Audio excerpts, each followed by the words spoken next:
Yo, good morning. We are live with the morning sip. I got a few things lined up for us this morning. And I think first and foremost, we're going to start with the new addition to the morning sip. So, I have, I have a change in my life coming that I need to learn more Japanese for. And so we're going to start every morning now doing a little bit of Japanese practice.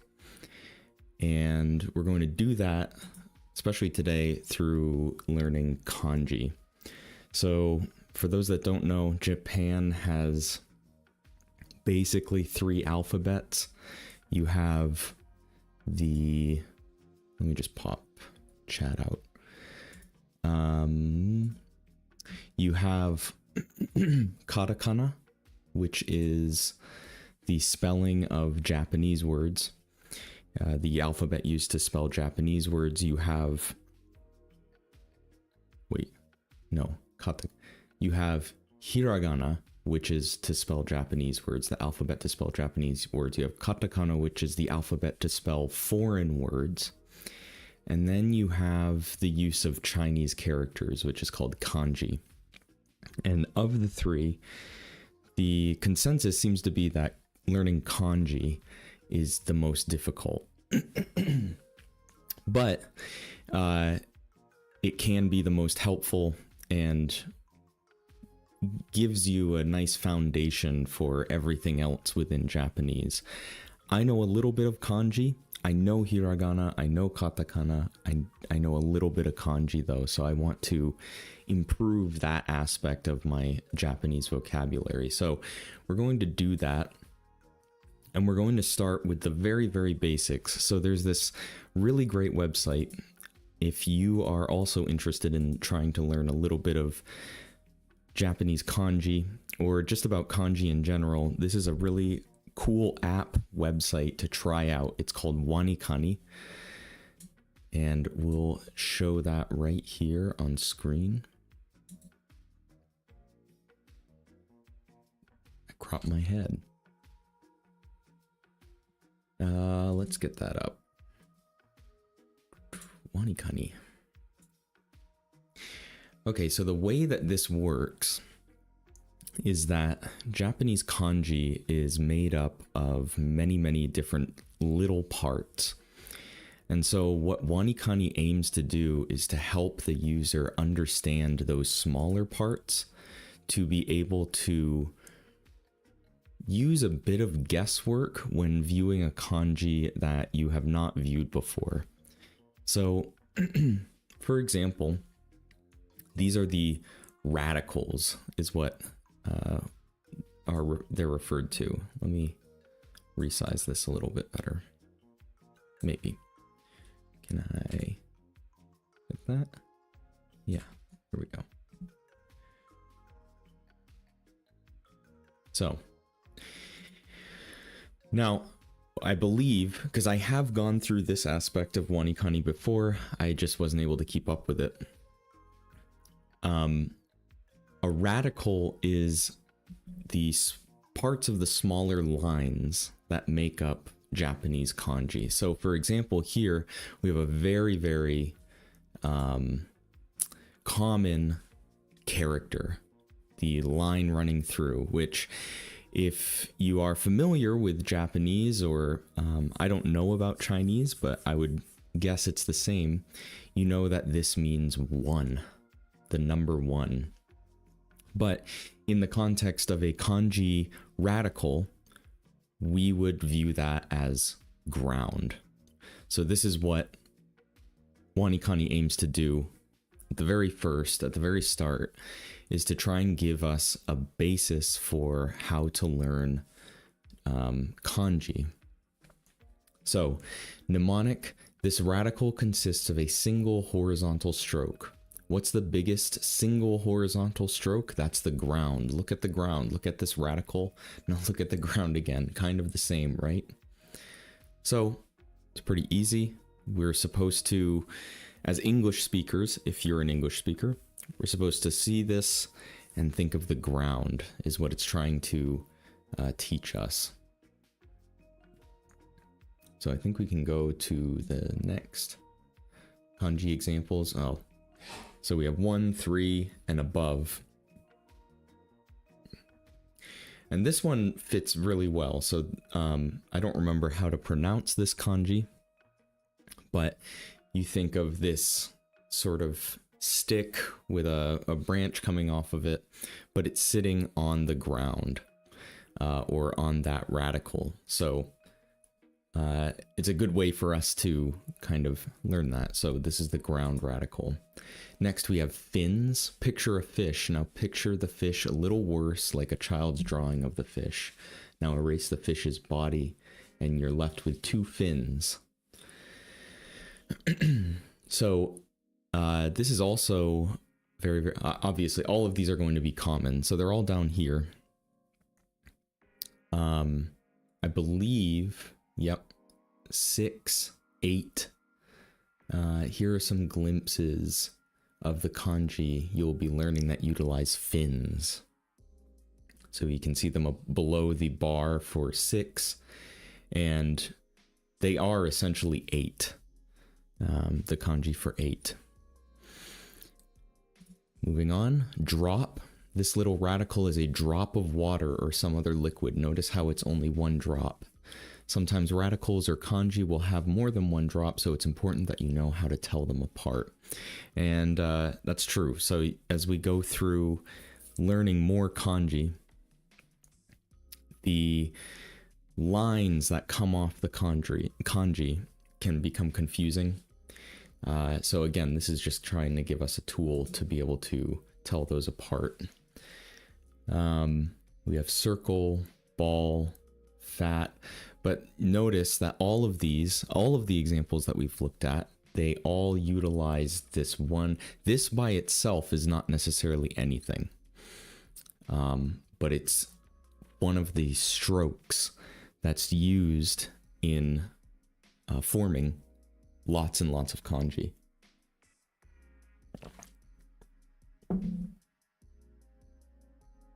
Moving along. Slide. Close your eyes and imagine you're a kid again. Now open them and look, it's a slide. Imagine little you sliding down this slide over and over, having a great time. Imagination plus emotion makes for good memorization. And one thing to note here too is that, and this is the case with the drop. This is the case with all of them, but all of these radicals will not necessarily look like this. They will be stretched and bent a little bit. You can see here for genius, I believe what we're supposed to be looking at is that little crook going through the middle. And although it doesn't look like this necessarily exactly, for a long time it's this, I think this end here, and then for noon it's this end here. So it doesn't look exactly like it does here, but we're just meant to try and utilize or learn what these strokes mean, because it's not quite a drop, it's a little bit bigger than that. But it will be used in these kanji, and it'll be used in a different way than the drop will be. And then we have barb. This radical is shaped like a little barb, like the kind you'd see on barbed wire. Imagine one of these getting stuck in your arm or your clothes. Think about how much it would hurt with that little hook on the end sticking into you. Say out loud, "Oh dang, I got a barb stuck in me." So it is, I mean, it's cute, it's funny, kind of, but it is trying to help us learn through these mnemonic devices. So if we can remember these, these really, it will help us in the long run. And we see that in Finnish, genius. I mean, it's the It's the central point for a lot of these kanji. So, radical name. Do we remember? Fins. Right? How do we move on? Radical name. Remember? Barb. Radical name. Ground. Remember, it's long and flat. Ground. This one, it's little. Remember, it's the littlest of them all. So it reminds us of a drop of water. And finally, remember, you're back to being a little kid and you like to go on the slide. So, slide. Great. So, this is going to be part of the morning show from now on. This is it for today because your brain can only take in so much. But as somebody who has already learned a second language, the slow, regular practice is what we want. So, we're going to return to this tomorrow. We'll see what we remember, and hopefully we'll also be able to learn some new kanji as well. But now, we get to the fun stuff. Let's go to our boy, Travely. And today, we're back in Europe. So, Liechtenstein to Latvia. Now, I'm going to tell you a few tricks here. So, there are a couple, but on mainland Europe, there are 3 very, very tiny countries like Liechtenstein. So, the first one is obviously Liechtenstein. You can think Liechtenstein, that's kind of a sharp sound. And Liechtenstein sits between the mountains of Austria and Switzerland. Switzerland to the west, Austria to the east. It is completely surrounded by these two. And if we want to get north, we're going to have to go through Austria. So, the other 2 mini countries, just for a quick geography lesson, are Luxembourg and Andorra. So Andorra is in between France and Spain, and very, very tiny country. And then Luxembourg is right between Belgium and is it Belgium and France, I think? So the only 2 that you'll ever have trouble remembering are this one, Liechtenstein and Luxembourg, because they both start with L and they're both long country names. But I just try to remember that Liechtenstein is sort of like you have to bare your teeth a little bit, like Liechtenstein, and I think of sharp teeth kind of look like mountains, and that's how I remember Liechtenstein is near Austria and Switzerland. Switzerland, obviously, we know has tons of mountains, and that's how we remember Liechtenstein. Now, the other trick I'm going to tell you for these guys up here. So, you have the L countries and Estonia. So Estonia, these like Baltic Sea countries. It kind of goes in it does go in alphabetical order. So you have the 3, and this is before like Finland. So you can kind of imagine Finland's like up here, Russia is over here, we know. But there are 3 countries in this line, and it's in alphabetical order. There's a small country called Estonia, which is above Latvia, which is obviously E comes before L. And then you have Estonia, you have Latvia, and then you have Lithuania, which is right below Latvia. So alphabetical order, E-L-A-L-I. And I believe that's where we want to go. Yeah. Okay.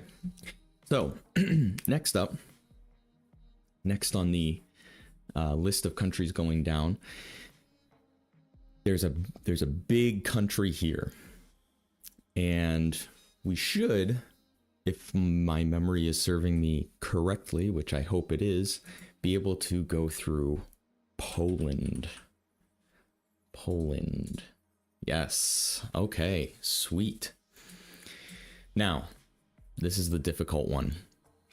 What could this be? So, east of Austria, or north of Austria, you have Germany. So Germany might actually be the answer.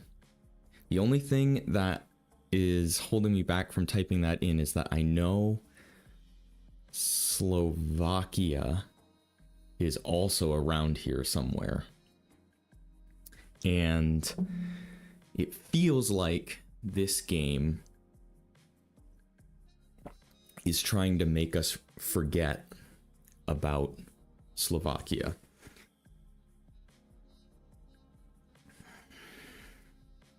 So I'm going to go with Slovakia. Easy as pie, guys. I think a lot of people in Europe are playing this. That's why everybody got it right.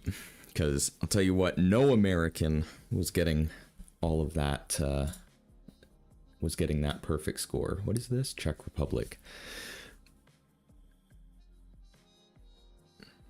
That's not correct, is it? Czech Republic? Oh no, I'm thinking of the old name, Czechia. Right? It is Czech Republic now. All right, keeping on with Travel-y, we're gonna go to home state or hometown advantage here, maybe. Ooh, maybe not so good. This is a sort of a blackout zone for me. Georgia, I don't think it's. I know you can get. There's some other state here. Is it Arkansas? Georgia something Arkansas. I feel like there's something in between. Or maybe not. Maybe Georgia. Is it Alabama? We'll see.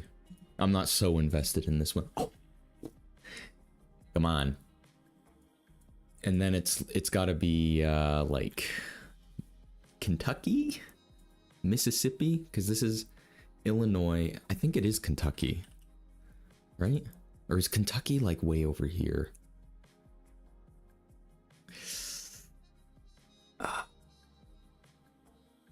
No, it is Kentucky. It is Kentucky. That's one. And then Mississippi. Big, kind of long. Oh no.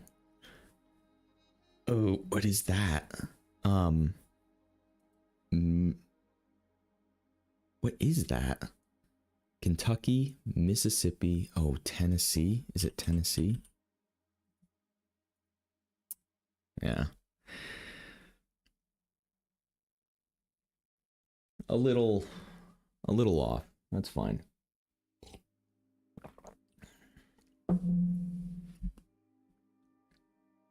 Wow, a lot of people got that right.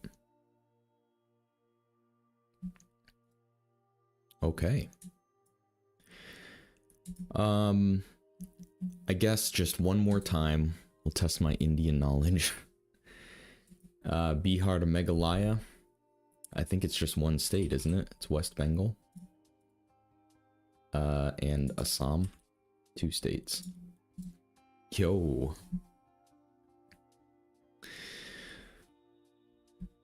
Pretty good. Pretty good. Okay. Next, we're gonna go to Worldle. Worldle.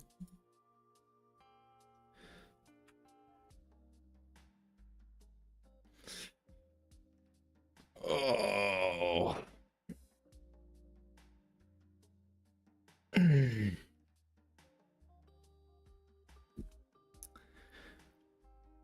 Worldle. This looks African.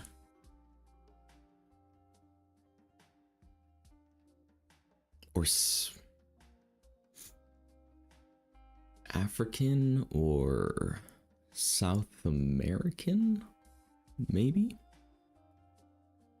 Like it could be, could it be,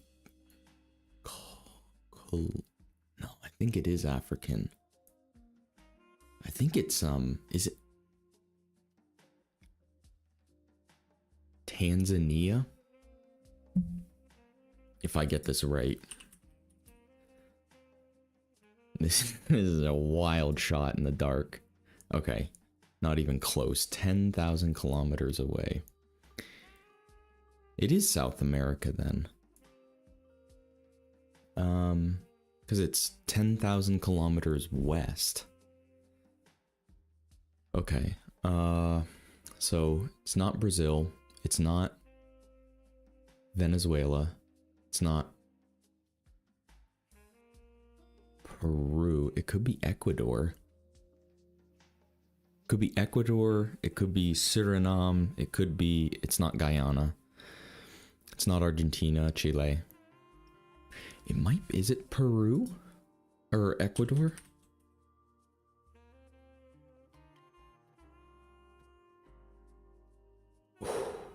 Close.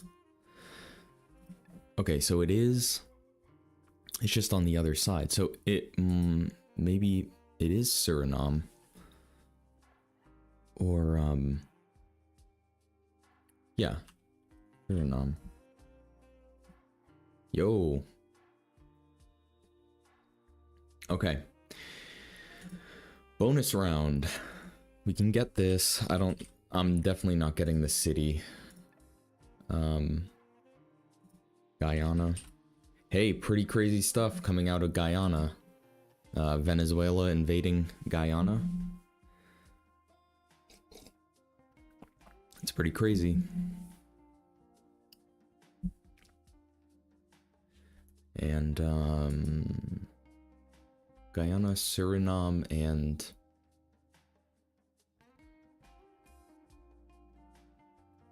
Oh, what's the other country? It's, no. Does it start with a G? No, that's Guyana. Guyana, Suriname, and... Ooh, it's like a little tiny country. It's right at the end of that line, because it goes Guyana... No. Yeah, Guyana... Guyana... Suriname, and whatever that last one is. What is it? It's oh,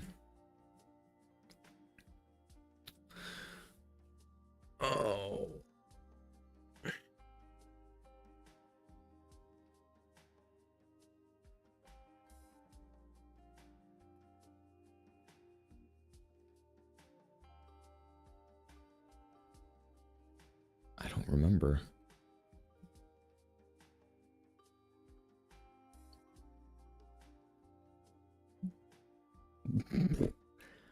Okay. French Guyana? Really? Whatever. Whatever. I have no idea. Can I skip this?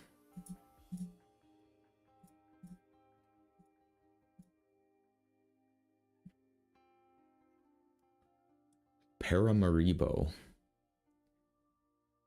Definitely wasn't getting that. Flags. I hate flags. That's France, that's Venezuela. And it could be like any one of these. It feels like an island.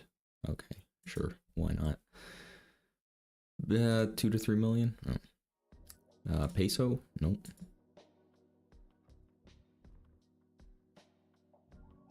No, I can't. Okay. Forget Suriname. I don't know anything about Suriname. I can't even really make educated guesses about Suriname. Let's do our last bit here. Oh, we only have 5 minutes. I can go a little bit over time today. Can I? Because I feel like this will take a little while. Maybe what we'll do tomorrow is... Maybe, maybe I'll cut it into parts 1 and 2. I was going to do this video. I still might do this video as an actual video and put it on the channel. I'm recording right now, so depending on how well this recording goes, maybe I'll just cut this up and put it on there. But something completely unrelated to the channel or the morning show or whatever that I've been wanting to do for a long time, because I am a big fan of this band, but I wanted to do a tier list, and the band that I wanted to do a tier list for does not currently, I believe, have a tier list done about them on YouTube, which I thought was interesting, because I thought somebody would have made it by now. And maybe they have, because I haven't checked up in a while. This was like 8 months ago, but I don't know why that would have changed. So this is another attempt to nuke my channel. This is the Belle and Sebastian album tier list. Now, for those of you who are unaware, Belle and Sebastian are an kind of like pop, I'm gonna say pop rock group from Scotland. Sorry, I'm just trying to resize this. They're a pop rock group from Scotland that have been around since the 90s. A lot of people will recognize certain songs from them. They've been in TV shows and movies, but they've never really gotten the acclaim I think that they deserve, because they're a very talented band. They're a very cute band. But they never have really quite reached great heights. I guess that's not true. That's not really true. They've they're not like super well known. Although I did see recently that they got a shout out on The Simpsons, which was kind of cool. And because I think I love Belle and Sebastian. They're very the songwriting. Stuart Murdoch is the lead singer-songwriter. He's very talented at creating little vignettes, creating little stories in the songs that he writes. And I thought it would be fun just because nobody's done it before, and kind of seeing where I stand on a lot of this stuff is ranking these albums that they've that all of the albums that they've released. So this doesn't include, and I know probably nobody in the world except me cares about this, but this does not include all of the different, because they have a lot of B-side stuff. All of those have been conglomerated into the Push Barman to Open Old Wounds album. So this one over here, and I believe there's another one. There's another, Third Eye Center is another compilation album of a lot of B-side stuff that wasn't released on on their full albums. So I'm gonna try and go in chronological order here. And again, the morning show is only supposed to go for a half an hour, so I'm probably gonna cut this up. I almost don't want to get started because I do have a lot to say about all of these albums. maybe what we'll do, maybe I'll just do one album. I'll do the first album, their first album, and my little review of it, and then we'll end the morning show there, and then we'll pick it back up tomorrow. So their first album was Tiger Milk. Tiger Milk is good. It's very the production on it is a little bit lackluster, and I understand why, because it was their first album. And I mean, if you listen to some of the stuff that came out before Tiger Milk, especially some of the really old stuff that's on Push Barman, Open Old Wounds, that feels like it was recorded in with like a 4, and it may very well have been recorded with a 4-track in somebody's room, in somebody's bedroom, because some of the recordings, the production value on some of those songs is pretty rough. It's fun to listen to, it's cute, but yeah. Anyway, back to Tiger Milk. Tiger Milk, yeah, it's good. It does not, for me, fall into Belle and Sebastian's best albums. There's maybe two pretty iconic songs on it. If you've ever watched the movie Juno, which is where I learned about Belle and Sebastian, you'll find one of the Tiger Milk songs on there, Expectations. And Expectations is a really good song.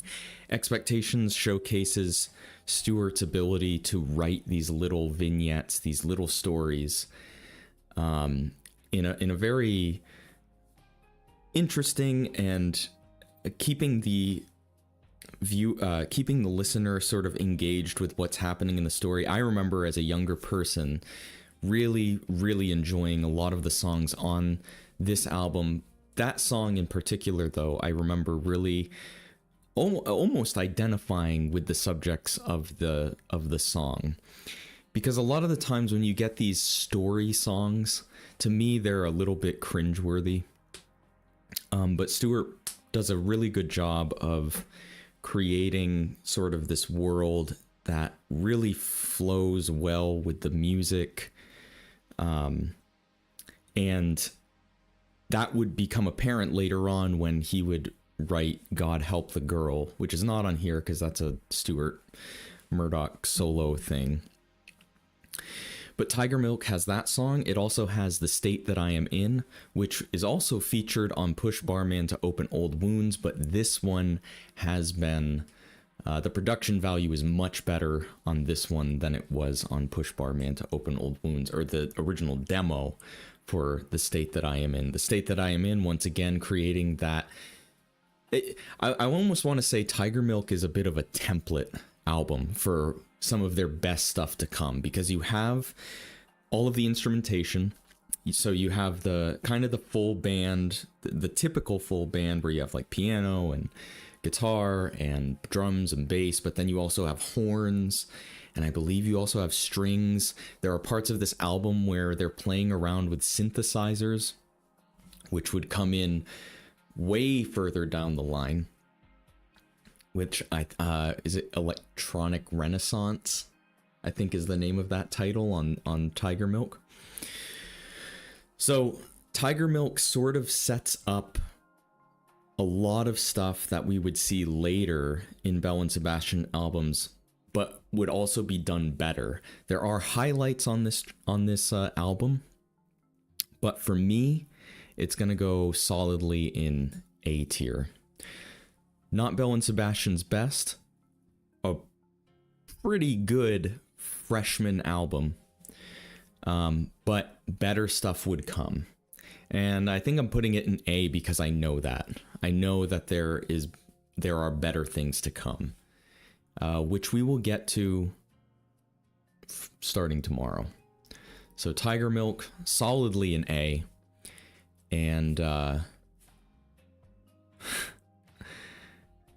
I'm thinking in real time if I want to keep going with this. No, I don't. I can't. I have other stuff to do. Tiger Milk, solidly an A. We will return to the Belle and Sebastian tier list tomorrow. This has been the morning sip. I hope you've enjoyed. I hope you've learned a little bit. And enjoy your warm beverage this morning. Enjoy going to school or work or whatever. Work hard. And I'll see you tomorrow morning. Have a good one. Oh, and be sure to like the stream if you haven't already. Okay, I'll see you tomorrow. Peace out, buddy.